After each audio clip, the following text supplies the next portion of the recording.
Hi, I'm Sara Waggle. I'm an astrologer and a leadership coach, and I just wanted to give you a disclaimer that the following information is not to be taken as medical, legal, or financial advice.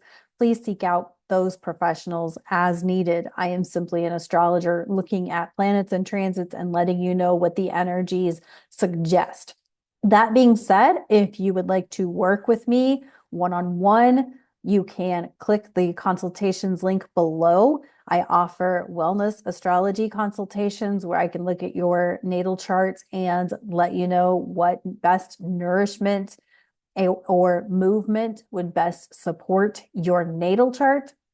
I also offer the sun, moon, rising consultation. If you're brand new to astrology and you just want to get to know those main, quote, big three areas of your chart, that can be very supportive. I also offer a full chart consultation if you want a full chart reading, of course, and single transit consultation.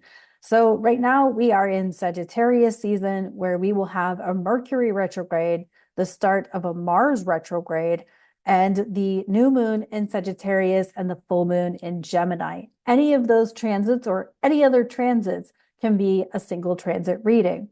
And so if you're just experiencing something weird and maybe you want an explanation, that would be the single transit reading. So, anywho, that's what I have. And welcome to Sagittarius season. Let's get into the content. Thank you so much for being here. Please feel free to click the like button, leave me a comment, let me know that you're here, say hi, and I appreciate you so much. And I'll talk to you later. Hello, here for this moon in Pisces, this watery moon in Pisces. This is going to be Neptune stationing direct, Venus conjunct Pluto at 0 degrees Aquarius. We've seen that before. It was in February, I believe it was February 16th, 17th, somewhere in there of this year. We had Venus conjunct Pluto before. And the first quarter moon square, did I mention that? I think I did. So we're in the Mars retrograde. Um, we've got Neptune stationing direct. He won't get moving just yet. And just look, Pisces rules the feet. So it's kind of like that reminder that we're all human. This is a watery, dreamy sign. So like a lot of coming off that Aquarius moon too is just really like dreaming. Like we all might feel like we're even in a dream right now. Like, is this real life right now? Are we in real life? And I know there are some schools of thought about that we're all in a dream, even though it's reality, that we live in. And so, I think like, especially with this being the first quarter moon square coming off of that Sagittarius new moon over last weekend, here we are a week later, in this Pisces moon. And it's like, if you were to dream about what your life would feel like, what the experience would be, what emotions would you experience? Now, that being before I say that like everything is joyful and you can dream that everything's adventurous, it doesn't come without, shadow emotions. It doesn't come without, feeling icky sometimes, right?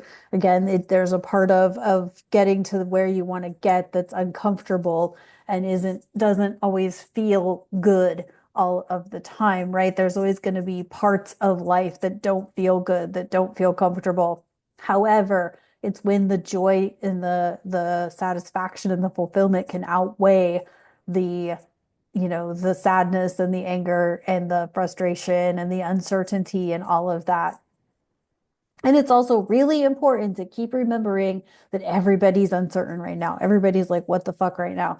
Everybody's like disoriented. Everybody's just unclear and unsure. And that's part of the experience that we're living in right now is that everything is unsure and unclear. So know that you're not alone. Know that it's okay, that it's going to be okay. And that as long as you continue to take action towards what you want your experience of life to be, right?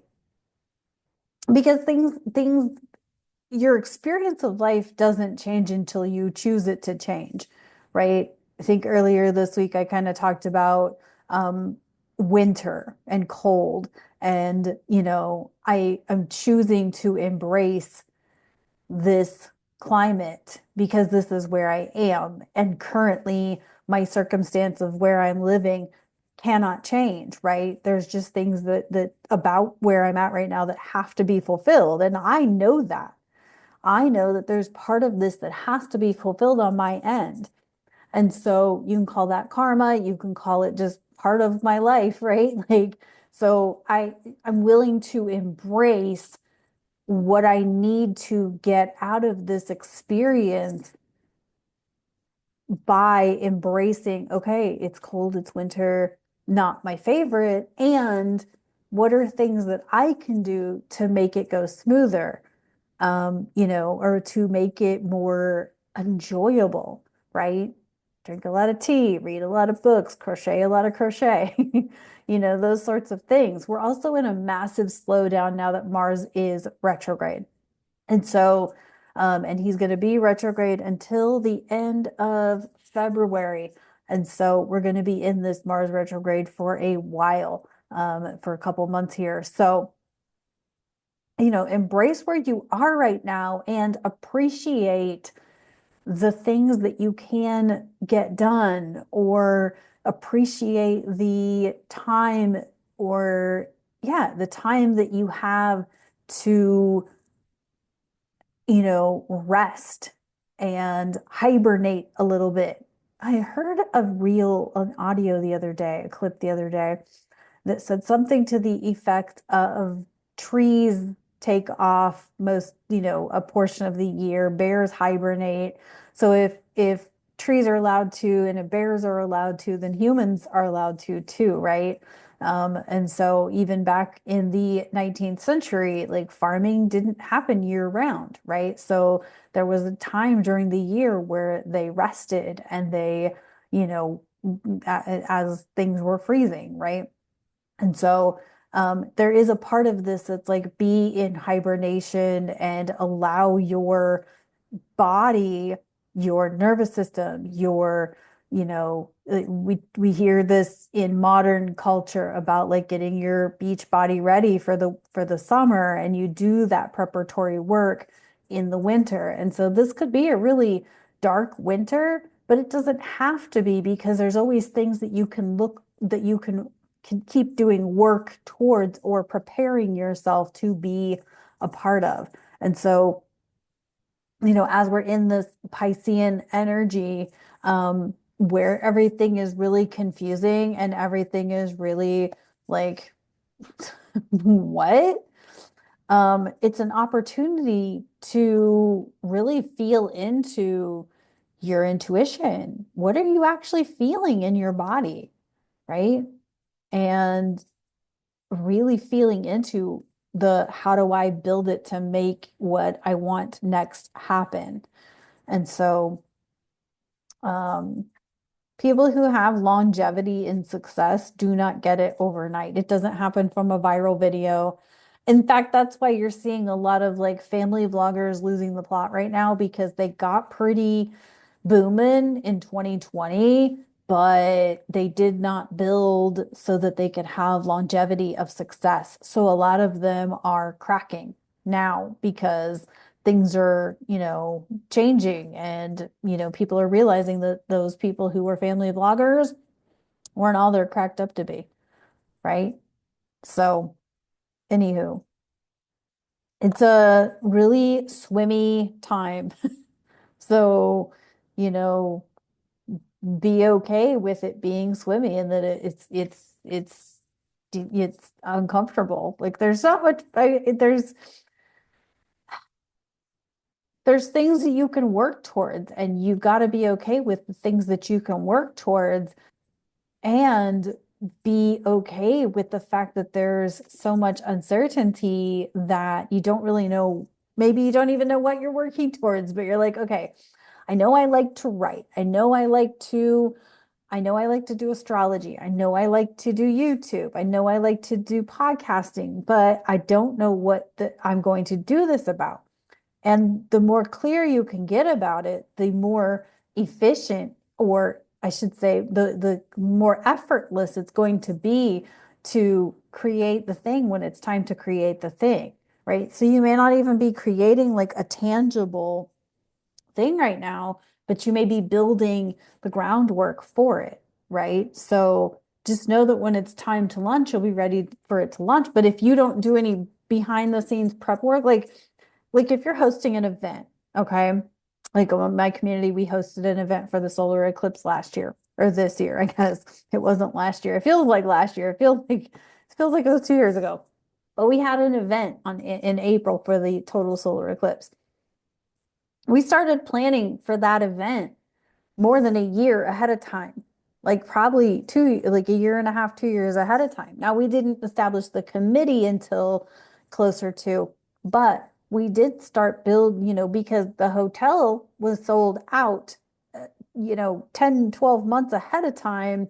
So people were already planning to be here for the solar eclipse, but there was still planning what locations, what events were going to be at each location, what food trucks, presentations, speakers, were we going to have this, were we going to have that? And so, what I'm saying is that the event was really successful, right? It was a good event. It was pretty popular, because people had, we had several locations that had events going on and viewing space and all of that. But my point here is that the this event was successful because we took the time to plan a lot behind the scenes well in advance. So that's kind of where we are right now. We're a year ahead or 6 months to a year ahead of the actual launch of the thing. But to get to the launch of the thing, you've got to do all of this preparatory work behind the scenes. If you're planning to just jump in and be a content creator and go viral and all is going to be right with the world, you're going to be monetized and all of those things, that may happen temporarily. But a lot of people who got successful and were monetized, let's just say around 2020 or 2021, the circumstances now in 2024 heading into 2025 are different. So they're not experiencing the same level of success because you cannot maintain something that just happened overnight. It doesn't work that way. In order to maintain something, you've got to really prep it, prep the foundation, have all of the ducks in a line, the T's crossed and the I's dotted. All right, let's see what's up with the tarot. Oh, we got the High Priestess upright. Yeah, you've got to feel something. You've got to Deanna Troy it. You've got to feel it. Deanna Troy can sense, okay? A blind person who's walking around can sense when, people ask me, like, how come you don't walk into door jams and all that? First of all, I do if my ears are clogged up. But secondly, it's because I can sense when something's near me. And yes, sometimes I flinch over like the dumbest shit. Okay, it happens because I'm human. But you've got to sense it. You've got to tune into your intuition. You've got to feel it in your body. You've got to notice when, you've got to notice when things feel good or bad in your body. And maybe that's what this time is for you, is learning how to feel in your own body that something is good or something is bad, right? You got to feel it in your gut, feel it in your ability to move, right? If I'm uncomfortable, I'm like, my palms will get sweaty and itchy. I'm uncomfortable. If I'm uncomfortable in an environment, I may not move as much or as freely. Whereas if I'm at home or in, a home that I'm familiar with, like I'm free to move however, wherever, whatever. Um, but if I'm in a new environment that's dark and I don't know the layout or I don't know where the people are, I'm less likely to move. I might be more of a wallflower than I typically am. So you've got to be able to feel this and, feel your environment in your body. Feel the experience in your body. This is really going to be prevalent once we step into 2025 and how you ground into your physical being, right? We're going to have the nodes move into North Node Pisces, South Node Virgo. You're going to want to know how your body responds and what that means and what it's telling you. So you got to Deanna Troy it. All right. We also got the King of Cloaks upright. This is the King of Wands upright. Um,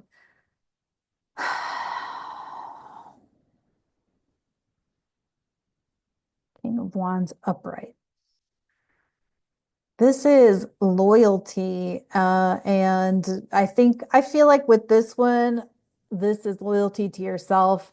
Again, I've talked a lot about, this December, this month of December, and this stretch of time moving forward is a lot about a solo mission and being introspective, and not being so reliant on external validation or external criticisms and whatnot. So it's the loyalty to yourself. Like how are you being loyal to your own plan? Or are you, getting so derailed? And by the way, I am so guilty of this.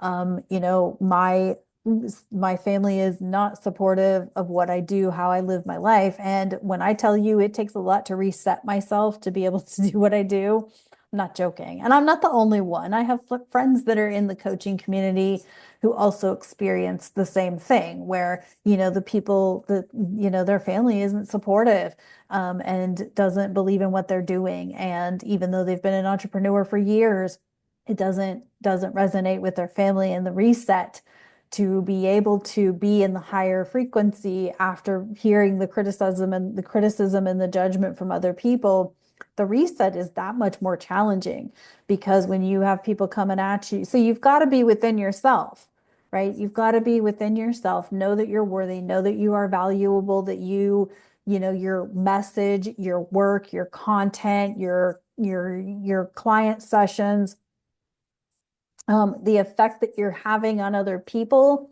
is that important to keep the reset going. But you've got to know that within yourself. You're not going to be able to get that from probably the closest people to you, even though that shouldn't be the case, but it is the case. And so, this is a solo mission. This is a loyalty to oneself, and knowing that even if people don't, you've got to believe in it. You've got to want it before anyone's going to believe or want it for you. So let's see what's up with the believe in your own magic.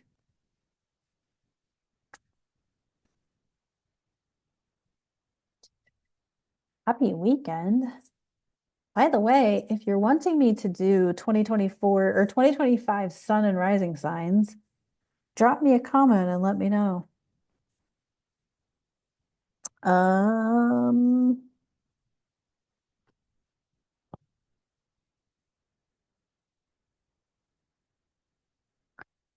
Feather. Think first before you judge. Well, we wish a lot of people would do this, right? Think first before they judge. Um, but you got to do it too, right? If you've got people coming at you, criticizing and judging you, you got to think where they're coming from, right? Entrepreneurship is fairly new. Being an artist, while it's not new, it's not very highly widely accepted, as a supportive career, right? And but you got to think where people are coming from. There's also the idea that if you're a, author and you get like millions of dollars. That's not true either. So, you know, eh, you can sell a book, but it doesn't mean that you're a millionaire overnight. Again, any success that happens overnight doesn't stand the test of time typically. It takes a lot more than that. But this is, even if you feel like you're being judged and you're being criticized, the idea I think behind this card is that, you know, think about where they're coming from, the generation, the era, the time, right? My family is laborers and farmers, right? So I can't judge them for thinking that what I do is whack and what I do is stupid, because that's where they're from, right? They're not in my world, they're not in my universe, but I'm the one who's responsible for continuing to do what I do. So you got to think about that from their perspective. So don't judge them for judging you. That's the calling kettle black, and it doesn't always, two wrongs don't make a right. So consider where they're coming from, what era, And the fact that, like, especially if you have a disability, like, they don't get disability, they don't understand the limitation. They can be around you all the time, but they don't know from an employment or a work or a creative perspective. They don't know the limitations of that. So you got to you got to think that through a little bit before you judge them for judging you. As much as we would like to do that, it's not always the best the best thing. So anyway, all right. I hope this was helpful. I hope you have a lovely weekend, and I will talk to you soon.